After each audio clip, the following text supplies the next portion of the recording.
guys? Welcome back to our journey into the Shadowverse. I swear I'm gonna think of a name for this series eventually. Where today, the second half of my order finally came in. No doxing, no, you can't see my address. Which means I could finally start putting this deck together a little bit more seriously and talk about it some more. Of course, if you guys want to see some more Shadowverse content, make sure to leave a nice little like down below. Maybe subscribe if you guys are new. And as always, you could help support this channel with some raised energy or check out my page on TCG Player. Take it away, Camera 2. Havencraft.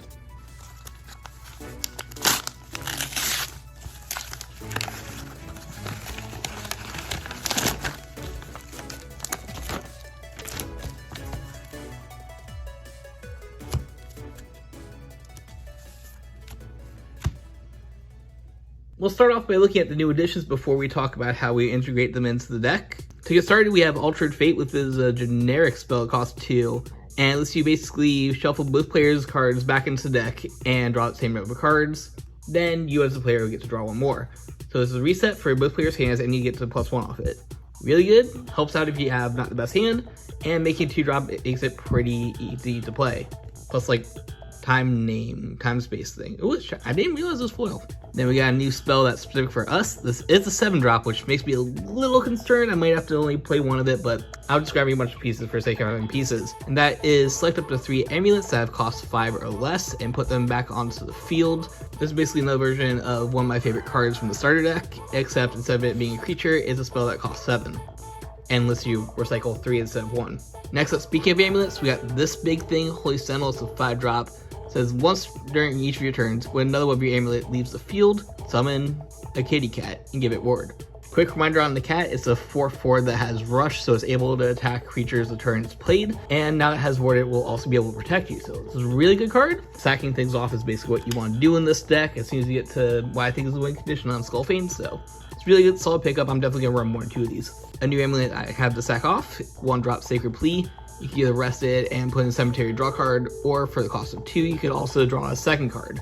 So this is basically going to be the draw agenda for the deck. That's one of the things that I didn't have straight out of the box is draw power. Then we got this good spell, Dark Offering. It's a quick play for once, so you can play during your player's turn. And its effect is that you can select a card on your field, destroy it, give your leader +3, and draw a card. Really good. One of the issues with this deck is that you basically have 5 slots continuously on the field between your amulets and creatures. So this helps clear that up. This will also get you some life back and let you draw a card, which is really good for a 1-drop. And most importantly, it has really weird timing. If one of you guys is being targeted for attack, you just blink it away, disappears, and suddenly the attack fizzles.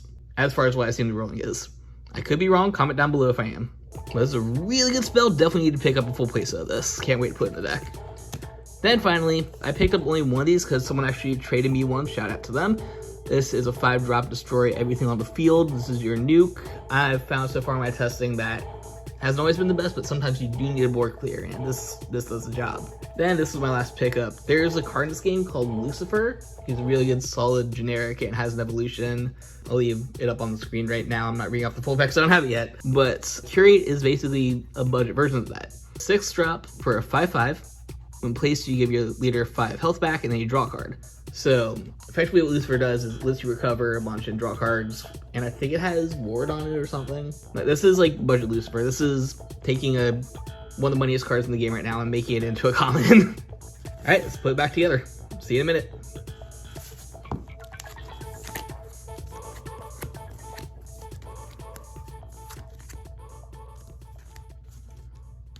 So right off the bat, one big thing to notice is that I'm now running 2 of all the amulets.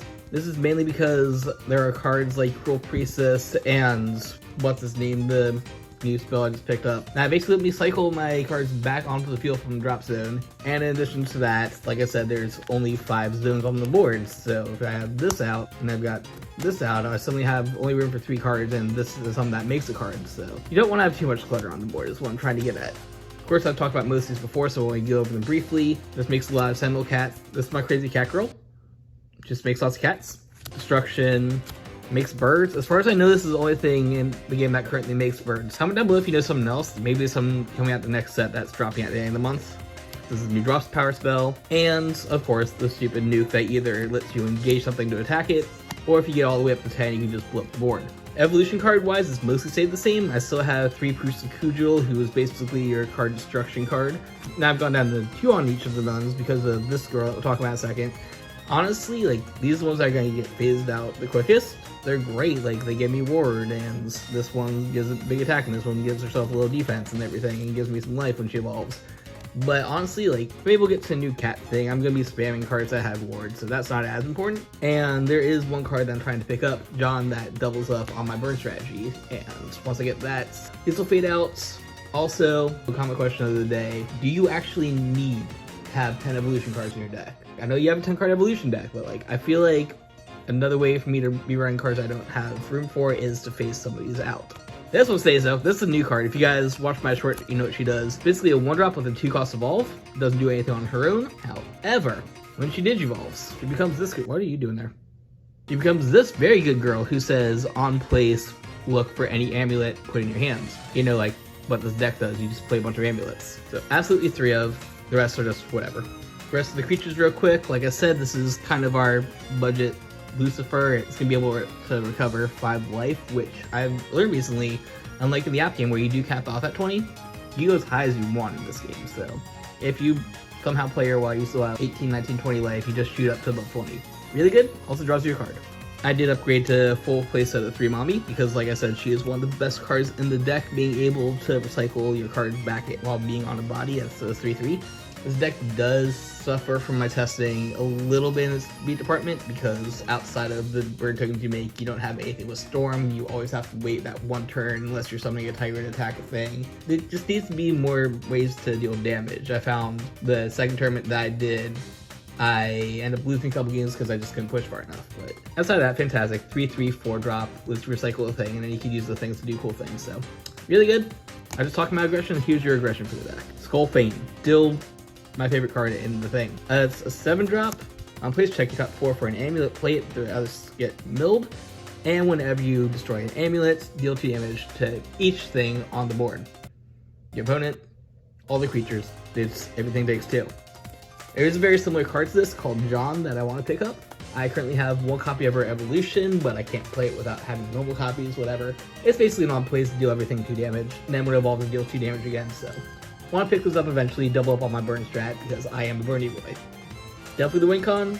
7-drop makes it a little too slow for my taste. I wish there was a way to accelerate it.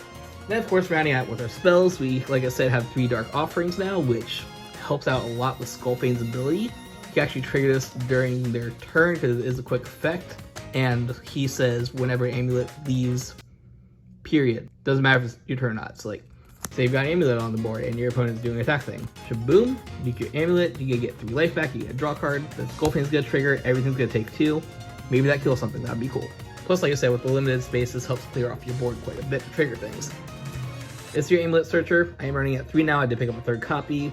It's just quick, 1-drop, check top 5, the rest go at bottom. Helps filter your deck, and helps you hopefully draw into your pieces. I whip a couple times, but it just stacks. Then finally, we got these 2 spells. Altered Fate I just explained. This is a draw power card. Lets you reset hands, let you draw an extra card. And this is your Banishee Boy. She girl is a girl. Lets you select a card, banish it, which you basically remove from play, it does not destroy. And then you get to get 2 life back. So nice life gain on top of a 4-drop control card. So that is phase 2 of the building process for my Havencraft deck. Like I said, there's still a couple things I need to pick up, like the Jean and I guess Lucifer at some points. Set 2 is just around the corner at the end of the month, and I should probably start looking that stuff up. But until then, I think we're at a playable state. Like, I was doing not too bad with the trial deck, and now that I actually understand the game a little more, have tests against most of the decks in the game, and have some real additions, it's time to play test. There's a handful of cards in here that you saw me go over that are not in the deck because I couldn't fit them. Another comment question down below. In this game, you could run 40 to 50 cards in your main deck. Right now, I have exactly 40 in here. Do you want to run more than 40? Because if I poured a couple more slots in there, I could probably sign a couple of those good spells. But I'm happy to have gotten it the way it is right now. It's no longer just a trial deck, and it's time to actually take this to locals, test it out, and see just what we can do. If you guys want to see some actual gameplay footage, make sure to leave a like down below in comments. I'll try to record some games next time I'm up there if I'm able to. But until then, that concludes our current journey into Shadowverse. Of course, if you guys are ready for some more Shadowverse content, be sure to comment that down below, because we do more than just Vanguard here. It is card games and coaster contents. And like I said last video, I'm interested in a couple other decks outside of Havencraft, so if you want to see this, make sure to give me that money, raise energy, code SkyRidge, save 15% on any of your online orders to help support the channel so I can afford to make new decks and bring you new awesome videos. Also, my page on TCG Player. I should probably shout out the trading card game thing while I'm doing a trading card game video. Until next time, always embrace the infinite.